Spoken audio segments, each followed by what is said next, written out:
Go ahead and get started, and we'll start by saying the Pledge of Allegiance.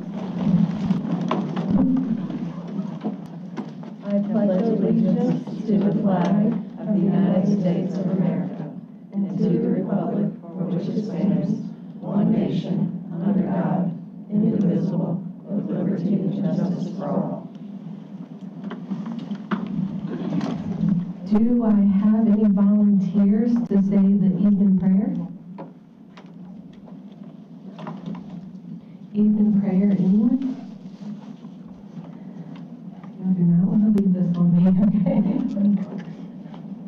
Anyone, going once? Going twice? Does that fall on the person leading the meeting? Yes, ma'am. Okay, everybody ready?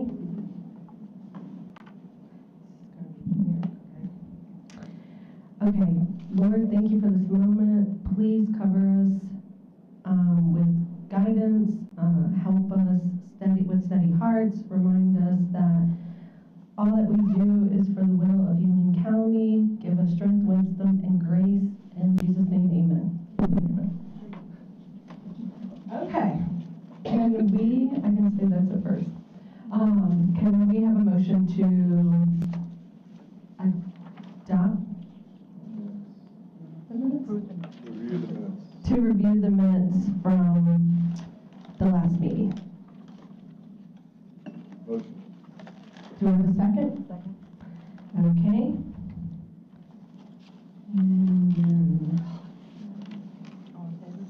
All in favor? Say aye. Aye. Thank you. Thank you. Any opposed? Okay. And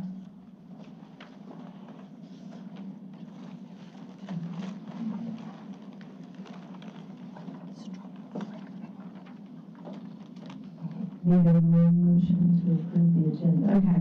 And now can I have a motion to approve the agenda? I make a motion to approve the agenda. Okay, do I have a second? Second. Okay, all in favor say aye. Aye. Any opposed? Okay. All right. Good evening.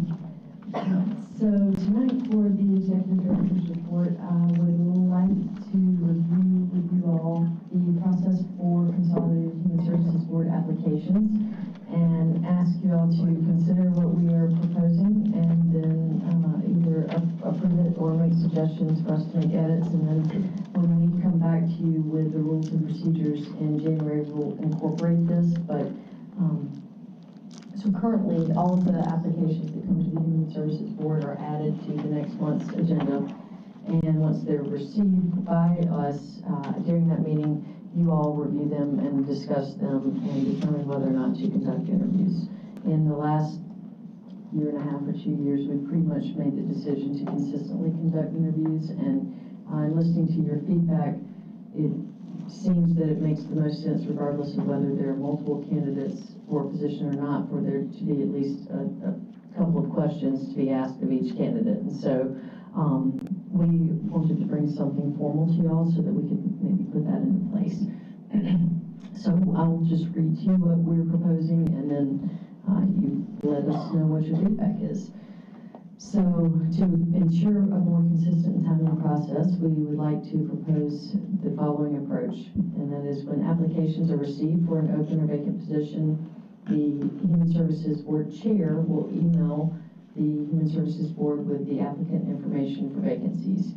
And then you all, the board members, will designate a minimum of 2 members to complete the interview process, at least one of which would be a member of the Consolidated Human Services Executive Committee, which is the chair, the vice chair, or the additional executive committee member. Now, it could be as many of you as you'd like, although if we have a quorum, then that does set forth a different set of procedures, but it can be as many of you as we would like, as you'd like to have participate. And then once y'all identify who those people are that will serve, the clerk, which is Carla Souls, will work with the executive committee representative and the other members to coordinate the interviews with the applicants. And so then those interviews would take place virtually and then be placed on the full agenda for review and discussion by the full board. And if the panel interview occurs at least 1 week prior to the next scheduled meeting, so for instance, if it occurred by last Monday, then we would place it on this Monday's agenda, and if it occurs sooner than that or closer to the next meeting than that, we would place it on the following month's agenda. And y'all would consider them as normal, and then if you vote to move any of the applications forward, we would take them to the full Board of County Commissioners. I only have one question about it. The interview or the applicants that come in, does everybody on the advisory board have the opportunity to view the application? And I guess something would go out that you would send and say, okay, we have an applicant coming out, who wants to conduct the interview? And everybody has the opportunity to participate in the interview. We can certainly do both of those things, yes, okay. Absolutely. And I think that makes sense. So we could pre-designate in terms of if you wanted to select 2 people that would just always do it, but it absolutely would work to do it individually each time as well, just knowing that we would need at least 2 people that said, yes, we'll participate. And so if there were people that wanted to do it, and then we send it out to everyone, we could do that, and then send it and say, does anyone else want to participate in this? That also would be an option. Yeah, I think that's good in the sense that it doesn't take away from anyone on the advisory board too. Oh, sorry. I would vote to just make sure that everybody on the advisory board at least had an opportunity to participate, where it just wasn't like, oh, chair and vice chair, you conduct everything. That way everybody's a part of it that wants to be.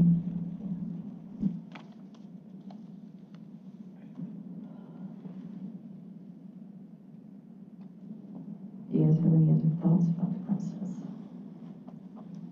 So the revision here then would be that we will email out the applications. You guys will determine amongst yourselves who will participate and indicate that. And then we'll do that for all of them. And if y'all could, I guess, vote on that now, that would be great.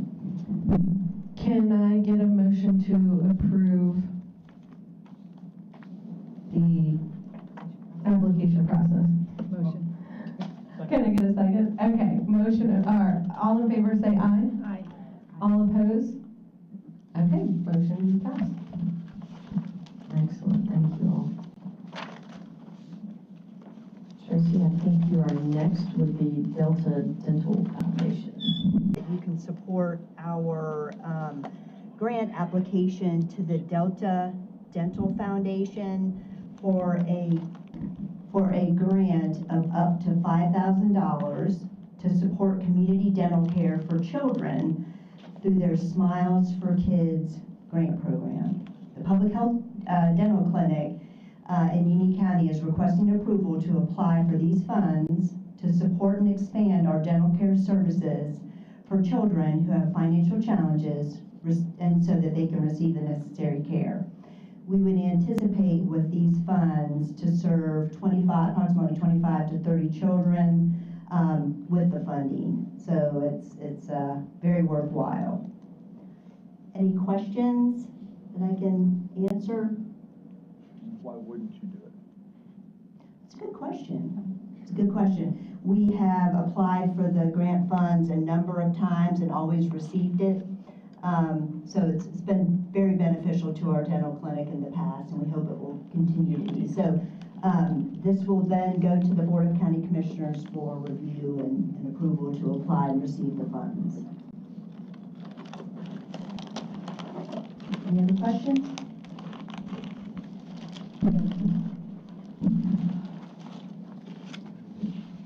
Okay, I think I have the next one too. This evening, we have Katrina Cruz with us. Katrina comes to us from Western Carolina University. Talked to her this evening. She drove 7 hours to get here. Although she's from Union County, but she goes to school at Western Carolina, and she is going to provide a presentation this evening about her internship experience with Union County Environmental Health. So take it away, Katrina. Good afternoon. I hope everyone's doing well. So my name is Katrina, obviously, and today I'm going to tell you guys about my internship. So we're going to talk about me, obviously. We're going to talk about NEHIP, the third-party organization that we worked with, my host site, day-to-day activities, my final project, and kind of just reflect on everything that this helped me with.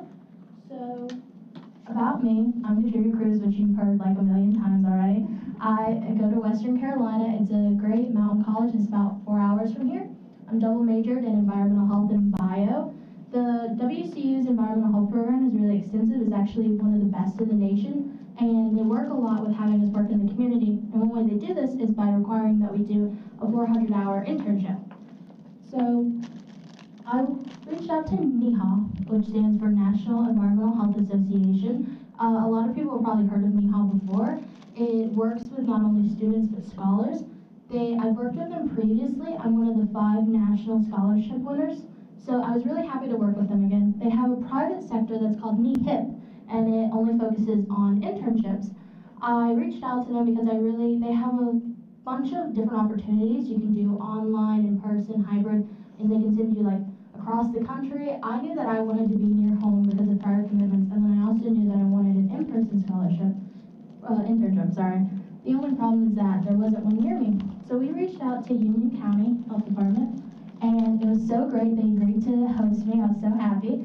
And I got to work with Charlotte, who's just been really great. I did an in-person internship, and it's about 30 minutes from my house, so it wasn't too bad.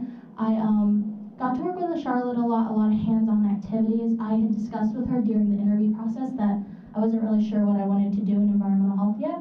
So she really helped me explore every area of environmental health, which was such a good opportunity for me to kind of clear my focus because I am a junior, so I'll be graduating next December. On the day-to-day, I did a few different things. During the first month, I got to rotate in between FLI, childcare, and on-site water protection, which was really fun. I got to work with a lot of great people like Christy in FLI, who was just great, and then Haley in on-site water protection. They were all great. It was a really good team there, and they really helped me answer a lot of questions that I had. I got to see what it was like to really be there. It's one thing to learn in the classroom. It's a whole other thing to actually see how it works, and it was so much fun. And I had a great time.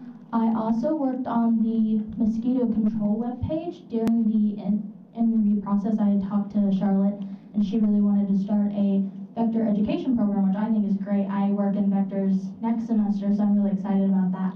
But a lot of people don't know what vectors is. So we decided to start small and do a mosquito webpage, which I got to do all by myself. Well, I worked with Nicole, obviously, in communications, who's also a really great, she taught me a lot, and we got to work on the webpage together. Here it is. It was a video, but it doesn't work, so I'm sorry about that. But if you'd like to look at it, it's underneath Healthy Homes on the Union County webpage. It talks a lot about different mosquitoes that you can see in Union County, different ways you can track. It talks about our mosquito dunks that you can get for free, there's a lot of information, a lot of good websites that I think will really help the Union County community. This is a kind of a big problem, and so I like that there's a lot of information, and I hope that it helps raise awareness in any way that we can, and hopefully we can move forward with the vector education program later on once we can kind of spread that around a little bit more. Overall, this was just great. I learned a lot of challenges that you can face in environmental health, and I got to kind of clear my focus. I have decided that after graduation, I want to work in FLI for a bit. Overall, my main final goal is to work in water conservation and protection, so hopefully that happens. But I would really like to work in FLI for a while. I think I came in with a kind of bad attitude about it, but y'all's environmental health program has such a good team, and they showed me that you can work with the community and be on their side. It's not you against the community, but it's you and the community facing a problem together. And I just want to thank all of you guys for giving me the opportunity to do that. I'm really happy that I got that, and it was a great experience, and I learned so much from it. So thank you for inviting me today and telling you about it. Does anyone have any questions? What's a mosquito dunk? A mosquito dunk is, it's something that helps you a lot of times with like water. They can collect around water, standing water, and so mosquito dunks kind of help eliminate that problem, I think. I'm not totally sure on exactly what they are. My focus isn't in vectors yet, so I'm not totally sure. But I know that it has to do with helping eliminate mosquitoes in your yard around standing water. And they are free at the environmental health in the environmental health office. You can pick them up. Does anyone else have Any other questions? Charlotte, did you have I was gonna say anything? it's a larvicide. It's what? A larvicide. kills the larvae. Just a larva only. It's BTI, so it's not non-toxic. It's a naturally occurring organism that eats the little mosquito larvae, the wigglers, before they get to become adults. So it's for water that you can't dump, pond, or watering station for livestock, things like that. Okay. Yep. Brandy, in my neighborhood, they have, we have an effort to control mosquitoes, and we have a good amount of water, and they call them buckets of doom, and so you can just get like a little bucket of water, basically, and you take a dunk and you drop it in there, actually only maybe a quarter of a dunk, and the mosquitoes love it, and it really does help. So for future summers, it's a really handy thing to know about. And where do you pick them up at? Like here? At the Union County Environmental Health Office? Okay. Yeah. I have a creek that runs behind my house, so the mosquitoes in my backyard are awful. So I'm glad to know about this. There's a lot of information on our mosquito protection website. You'd like to Thank you. So, it's so great to have Katrina, and she made such an impact on the environmental health division there. She wasn't just there to sit and, take up space, and she was very interested in going out into the field and learning things from the staff. She plugged in, she just rode along and was really open to the work that we did, and really, like in my conversations with her, appreciated that we aren't just rule enforcers, but to your point, we really want to engage with the folks that we are regulating so that they understand what we're doing and why. And it was also special because she kind of got plugged in over here in public health a little bit and did some outreach work. And Katrina's mom actually works in human services. She's a public health supervisor and leads our clinical assistant. So that made it extra special too. So wanted to present Katrina with a certificate for her work this past summer and let her know how much we appreciate her. And Judy just got you a little gift. Well, it's my birthday in a few days. Perfect. Happy birthday. Katrina. Thank you.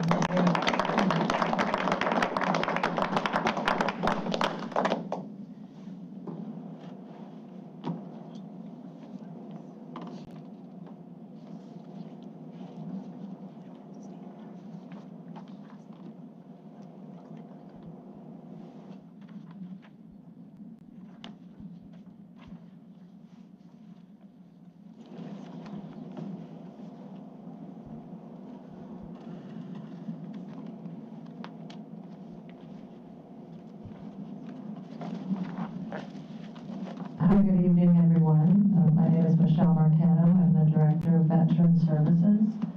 While we get our slides up and running, you may not know this, but not only am I Director, but I'm a military spouse. My husband is U.S. Army retired. He served 21 and a half years. He was one of the first convoys to move from Kuwait to Baghdad served in that combat war for 14 months, 14 very long months. And I'm going to actually give this to Robert for him to introduce himself. Robert Turner has joined me today.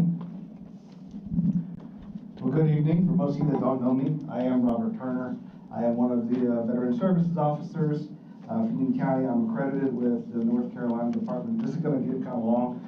I'm accredited with the North Carolina Department of Military Veteran Affairs, the American Legion, the Veteran of Foreign Wars, the Disabled American Veterans, and the National Association of County Veteran Service Officers. I have been trained as far as basic eligibility for veterans, advanced eligibility for veterans, and advanced appeal process, which we just recently got to start. So we started about 10 months ago. So it's been a very great program. Glad we were doing it at our level now. I get up every morning to do this work because I believe that every veteran deserves an advocate who understands what they've been through and can help them navigate the VA system. My goal is to make sure that no veteran ever feels forgotten, and that every claim is developed with care, and they get the benefits that they've earned through their service in the country. That's me. We're going to switch back and forth, yeah, so, sorry. Thank you. I'm going to try not to read the slides, but I will read our mission statement to you. It is to provide Union County veterans and their families access to federal, state, and county benefits and entitlements based on their services in the United States Armed Forces and Auxiliary Services. Also, I hope to not use too many acronyms, but you know we live in a world of acronyms, so I will try not to use a lot of acronyms. I just have a short video for you to watch. My name is Michelle Marcano, and I'm the Director of Union County Veteran Services. I am here to serve our veterans in the county. I'm a spouse. My husband is a veteran who's retired Army. We do claims processing. We help them find their benefits, see what they're eligible for, and help them process their claims from the minute they walk in the door until they leave the office. I am the admin assistant here at Union County Veteran Services. I feel like the people that I'm helping are very deserving and also very thankful for the services they receive. It feels good to be helping people, and when you leave your job at the end of the day feeling fulfilled. Because there are a lot of veterans out there that going through financial crisis, have disabilities that they can't get help for because they're not working, so they can't receive the health care. If we get them into the VA system, then we can actually get them compensation for the disability they receive while they're in, and then also get them health care on the other end as well. It's hard to put into words, right? Like what we do on a daily basis, and the gratification that we feel every day knowing that a veteran is moving forward through the VA process and knowing that we're critical in moving them forward in that process. You need to go to the VSO in the county that you reside in, but I tell people if they're in a different county to seek out those veteran service officers.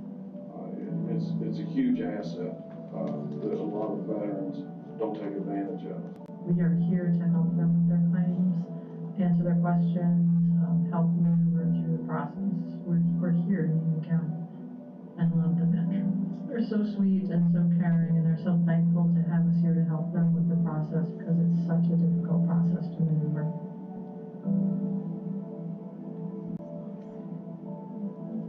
Shout out to Nicole for helping us with that video. And Jordan, where did he go? Is he gone? We're just going to do a quick overview about what we do because we do a lot. In the military, there's a term called a one-stop shop. So we kind of make a joke that we're the one-stop shop because we basically do whatever a veteran needs help with, that's what we're here to do. We do an overview of veterans' benefits. Every time a new veteran comes in, we kind of do a brief overview of the things that they could be eligible for. The next 3 bullets are starred because we call them the top 3 claims. So we do primarily disability claims, healthcare applications, and pension claims, and we're going to go into those in a little bit more detail. We also do surviving spouse claims.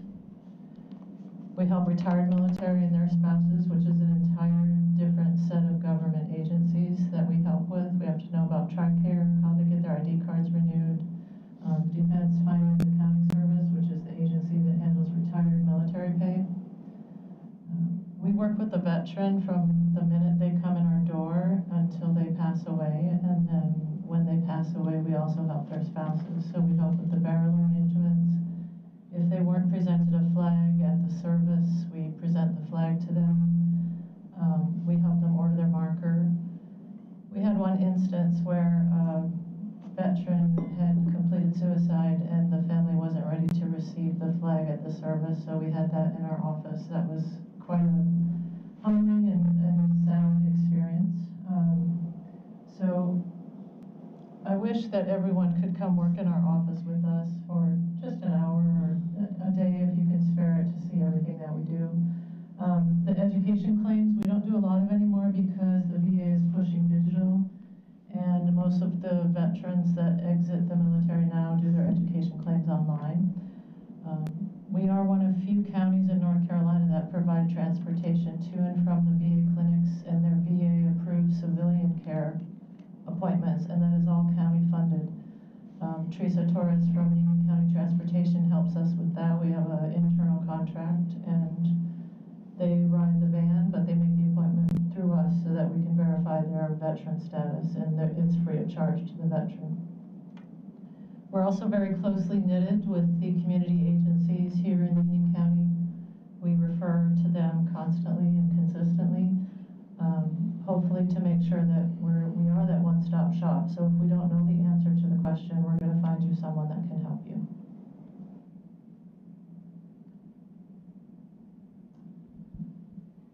Disability claims. So disability compensation is a tax-free benefit paid to veterans for their injuries, illnesses, and conditions that they incurred in or aggravated while in service. To file this, first we do an eligibility determination. There's an honorable.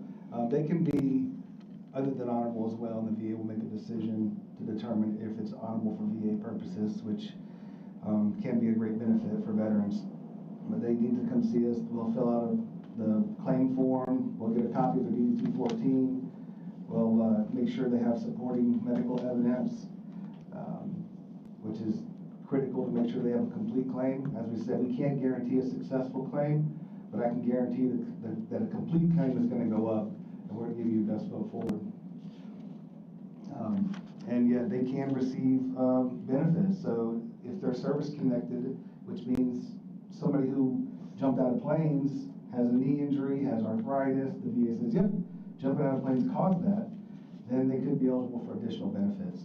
So there's VA health care, they could be eligible for adaptive housing, vehicle grants, life insurance, and dependent benefits, property tax exemption, those sort of things from the state. Pension claims are a little different. They're not like we think of. You say, I'll tell somebody pension, like, oh, it's a retirement plan. Well, for the VA, it's a needs-based program.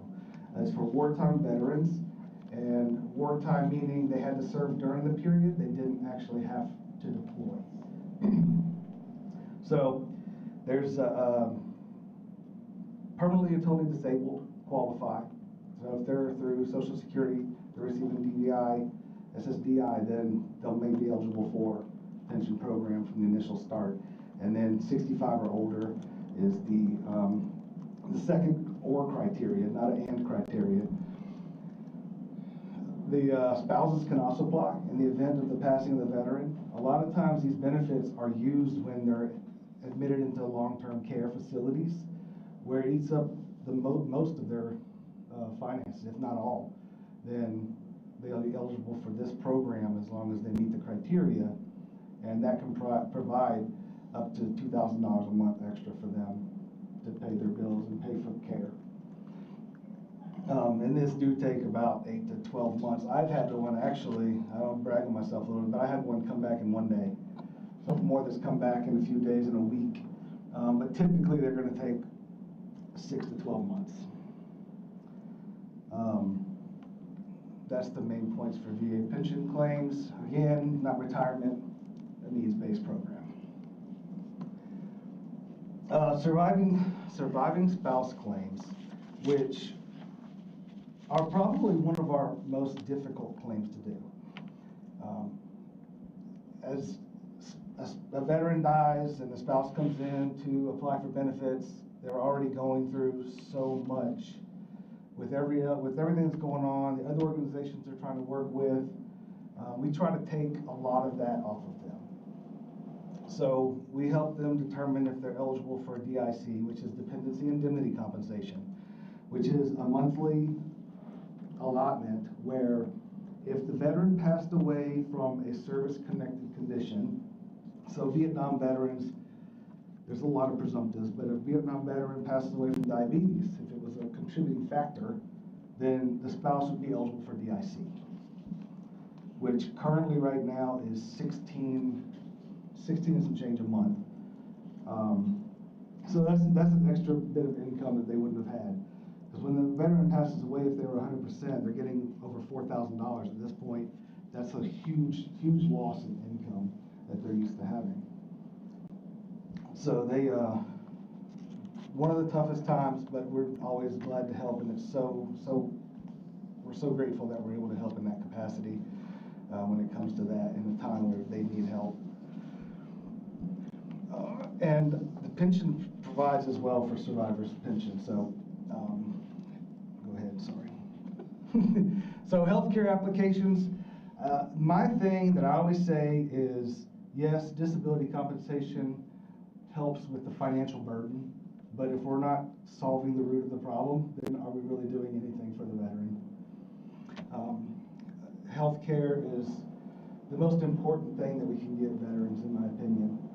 A lot of them suffer from severe mental health conditions, physical conditions, and they need that support.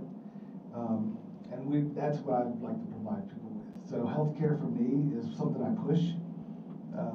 Once they receive a service connection, they're automatically guaranteed VA healthcare. Depending on their percentage, it may be limited, but they are into the program at that point. It is an income-based program as well. So that's the most important thing to notice. So for instance, a veteran who's married, their household income their gross household income cannot be more than $50,000 a year. So, and again, that's a household gross income. So it can be difficult to get in if you don't meet those requirements, which is obviously why we try to do the disability compensation first and say, hey, let's get your foot in the door with VA healthcare. Which, yeah, as Michelle stated earlier, we are one of the few counties that provide transportation to the VA healthcare clinics. So that's a plus, and we obviously have a lot of veterans who use that and who need that. So that's a great benefit for our veterans of the county. One of the other reasons why we push the VA healthcare application is because the veteran will get free eyeglasses every 2 years.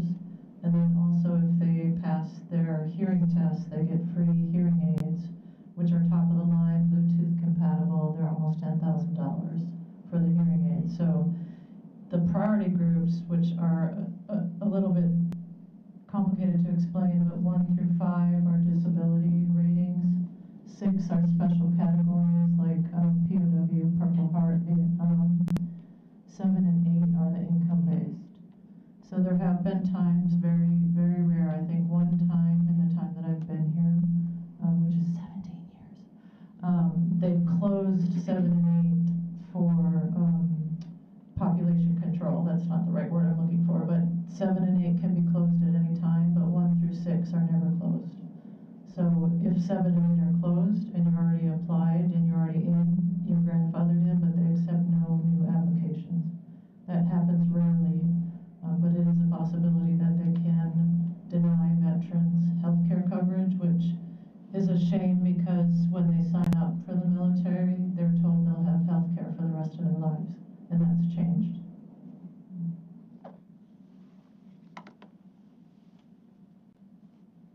Are you talking or am I? You want to make that, Okay, go. So one of the measures that we look at is a VA report that's distributed every year, and that's the geographical distribution of expenditures. The main one that we look at typically is compensation and pension. So that's the amount that is coming into, I say it's coming into the county because all the veterans combined are bringing in, for instance, fiscal year 24, they brought in $92 million to the community. So, of all the veterans we have who are receiving disability compensation, $92 million is coming into the community for that. And then the DIC that I spoke of earlier for surviving spouses, they're bringing in $6 million a year collectively. So their total expenditures really for Union County expenditures for the government to us is over $98 million a year.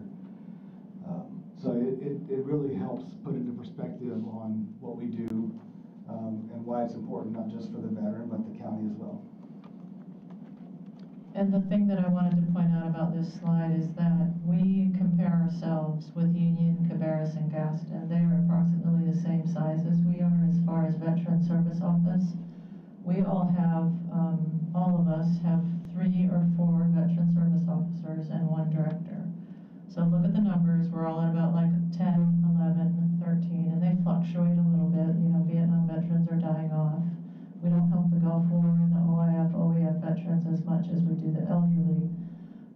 But I want you to look at also Mecklenburg. Mecklenburg is one of 3 top offices in our state. They're the biggest. So we're looking at Mecklenburg, Cumberland, and Wake. Mecklenburg has approximately 47,000 veterans that they serve. These are again through the GDX population. They have 17 service officers.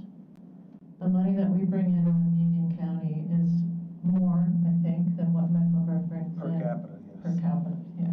So the work that we're doing on a daily basis with our 3 VSOs, even though I am an accredited VSO, I do not see as many clients as the VSOs that see them all day long. So the 3 of them bring in just as much money as the 17 in Mecklenburg County. So hands off and hats off to my VSOs who do great work in our office.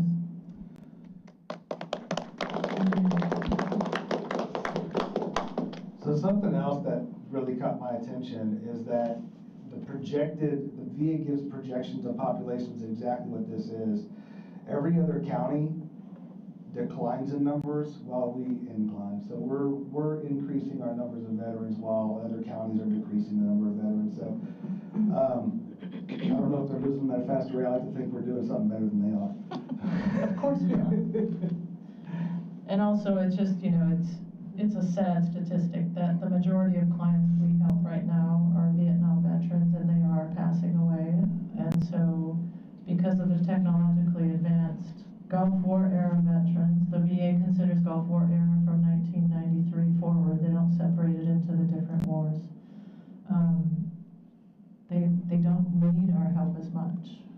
We're there to help them if they need it, but they're, you know, tech savvy, they do it on their phone, they upload their stuff themselves. So that just kind of gives you an indicator of the number of veterans. And again, to me, that's not a true depiction of the veterans in Union County, because these are just the veterans that are receiving money from the VA that are tracked by the VA. There are many more veterans that we help on a daily basis that just have questions or, you know, need their grandfather's DD-214 because they want to do some research, that sort of thing. I haven't asked for questions yet. Do I do that at the end? Anyone have any questions so far? So performance measures, I'm going to be completely honest. I am more of a quality versus quantity type of director. I don't like to put numbers on things. It's even hard for me to talk about, but on a daily basis, we have a gazillion phone calls that we take. I would say roughly 30 to 40 each VSO every day. Robert had 38 today. And then in the middle of the phone calls, we're seeing clients and doing the admin work of the claims. You can jump in anytime. Robert's my like math guru, numbers brain. I feel like I don't know what to say on this slide, but we're doing the work. We are doing the work, and I think a lot of it is part of our reporting changed. We're trying to use VBS, which is our web-based software that we've been using for 3 years, trying to maximize its capability to help us with reports. So some of the numbers may be skewed a little bit. It's skewed in the lesser direction versus the higher direction. So I would say there's probably more than that going on. And we do. I had four client appointments today. Each were an hour and a half long, and I have 38 phone calls that I had to respond to. So it's a lot. But again, we love what we do. We are also trying to track emails because as the generation gets younger, older, the Gulf War generation, they're more email savvy, so we're trying to track the emails as well. We're still working on that process. Some information about our budget. We are a small budget. Our total expended budget for fiscal year 25 was $588,700. We had $628,500 budgeted, so we gave back to the county approximately $39,000. It's kind of a joke in the office. I don't know if I think it's funny, but they tell me I don't know how to spend money, which I don't. I'm very frugal personality-wise, so it's hard for me to spend money. But one thing that is exciting is that, well, I'm at one slide ahead of myself. This is fiscal year 26 projected. We've spent 112 of our projected 633. Of our budgeted 633. We also carry 3 retirees in that budget, so keep that in mind. That's healthcare expenses and pensions for 3 retirees in that 633. Great news. First time we've been offered a grant by the North Carolina Division of Military and Veterans Affairs. That's such a long title. They are actually our accrediting agency, so it's very nice that they have given us the opportunity for a grant. We applied for the first grant and we received $18,800, and we've spent as much as we possibly can. Again, if anybody has any ideas, please throw them my way because I don't spend money well. We were just given the opportunity to apply again for another grant. Rumor has it that the new secretary of the VA came in and found money that wasn't being spent, so she offered it to the VSOs, which is great. You had to meet their qualifications, which was under 8 accredited service officers within the region that you're in, and be able to spend it within their time frame, which was very short. We did get an extension because it was supposed to be spent by the end of September, and there's no way we could have done that. But just to give you some idea of some things that we purchased, an amplifier system for our ceremonies that we hold usually outside at the air show. We got flag spreaders, which are very cool. They make your flags look so pretty. Jackie, you'll be happy to know we also got Space Force flags. We had new one of the specifics of the grant was that it has to be for client services, so we bought new client chairs and new lobby chairs.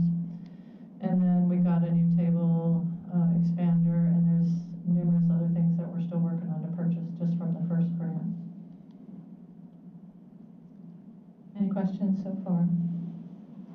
One of the great things that we love to do in our community is attend the Veterans Coffees, and I'm going to extend an invitation to any of you that would like to come. There are 5 in our community. Lee Park stopped for a while, but they're the 3rd Saturday and they're picking back up again. SPCC's is the 2nd Wednesday. The American Legion Post 535 is the 2nd Tuesday.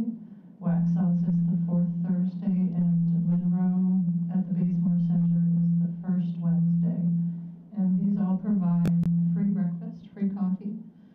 And our big joke is, you know, if you follow all of them, you get 5 free breakfasts a month.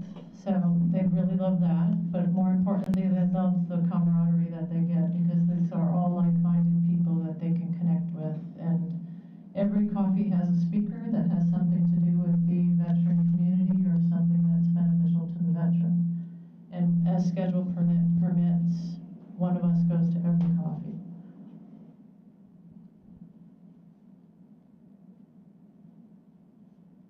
I do have this flyer. It's in your packet, but if anyone would like it as a flyer, I can email that out to you as well. We haven't updated, that was when Lee Park wasn't doing it, so we took it off, but we'll be putting it back on. We are located at the historic post office in downtown Monroe, across from the government center, the judicial center. We just got new carpet and new paint, and we are getting new client chairs, so we are looking spiffy. Monday to Friday, we do operate by appointment only, just because what we do takes so long. Sometimes it can be an hour and a half to 2 hours to complete an application, and we don't want people sitting in the lobby that long. Now I think I can ask any questions. I have a question. Yes, ma'am. When you said Secretary of VA, is that for the state or is that person local? For the state in Raleigh. Yes, state in Raleigh.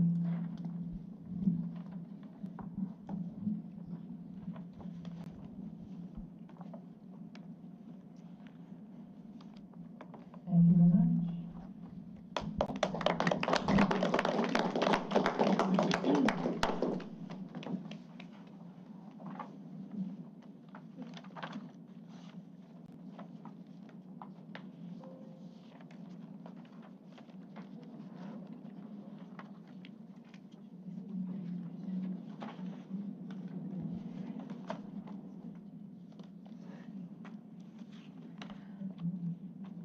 Any updates or comments that anyone would like to provide? Business operations has been doing 2 projects, excuse me, for human services. The continuity of operations plan that the county took on was assigned to the departments, I think back in July initially, and we've turned all of those in to Sarah with the county. She's our disaster recovery person, so we'll be moving forward with that. And the opioid strategic planning initiative was started as well. In September, we had the kickoff meeting, and Janet and Stephanie did a presentation for the commissioners. And then we've since had a kickoff meeting with the work group in September, and the first one in October. The next one will be October 22nd, with 2 more meetings closing out the year. And then we should have a recommendation to go back to the board with later in the springtime after the planning process concludes. All right, our Christmas Bureau applications opened. We are doing something a little different this year. We are doing applications online, and we have asked anyone who would like to receive gifts to upload documents, so proof of residency, proof of income, because we do have an income cutoff for that. We were taking phone calls in the past, obtaining all of that information, but we were just trying to streamline the process. So that opened up on October 6th and closes on November 14th. And so far we've received about 200 applications so far, and it's only been open for about a week. So we expect a lot more. In addition, I tried to get the flyer to everyone, but I have the community health assessment. I know I presented that, or State of the County Health Report, I'm sorry, a couple of weeks or months ago, but if you have not received it, there's some up here. So please make sure to get a copy.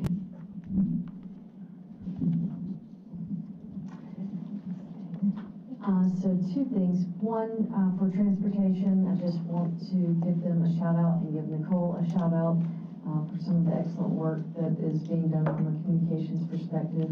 We are going to be featured in the Business View magazine. It is online and in print, and it's nationwide, in an article that hopefully will come out in December of 2025, and so we will certainly share that with you when that happens. But pretty cool. They actually reached out to us, which is even cooler, I think, and it's going to be a good article, hopefully. Hopefully we'll make the front page too. We'll see. That's, they did some fancy photography work, so we'll see how that plays out. And then the other thing, we are slated to meet in November and not in December, but at this point, 2 things, and we talked a little bit about this last time after the meeting, but Veterans Day is on Tuesday, and so the meeting would be Monday night, and I know a lot of people have 2 years, and let me know that, and otherwise we'll communicate to you in regard to a potential cancellation of that.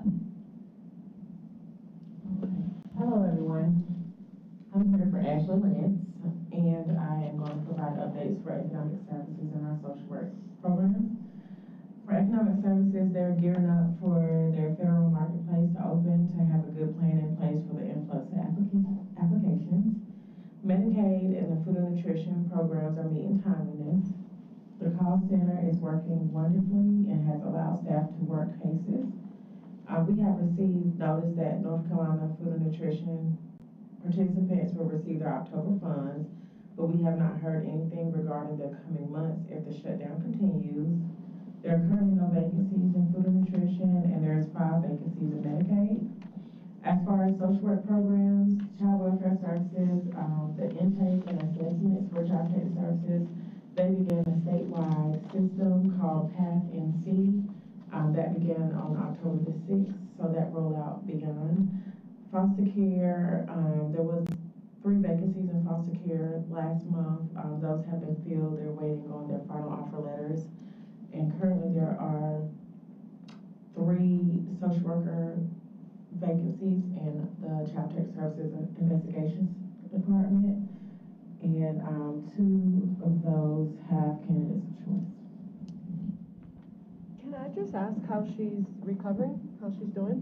Ashley? Yeah. Yeah, she actually had a death in her family, so she's out tonight, or today and tomorrow for that, but she's recovering excellently and is actually back at work, with a brace, but back at work and going strong, and Teresa actually wasn't able to make it tonight.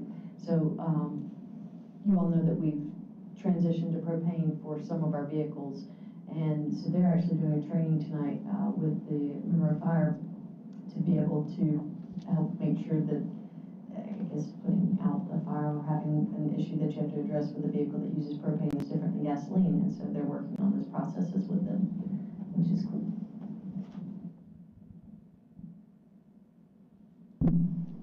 I have a correction. I said Gulf War date wrong. It's from 1990 forward. Thank you. I was just going to mention a training that occurred this past Friday. It was a long-term care symposium that public health participated with emergency preparedness, emergency management, the fire marshal's office in the county, and also City of Monroe. We had a pretty good participation. 20 individuals came, multiple facilities were there. So it was just a way to share information, help them to better understand what the requirements are, understand some of the background of why those requirements are in place, so we can keep that very vulnerable population safe moving forward. So it was a really a wonderful event, lots of participation, lots of great questions, and we hope to build on that in the future, but just wanted to share that took place last Friday.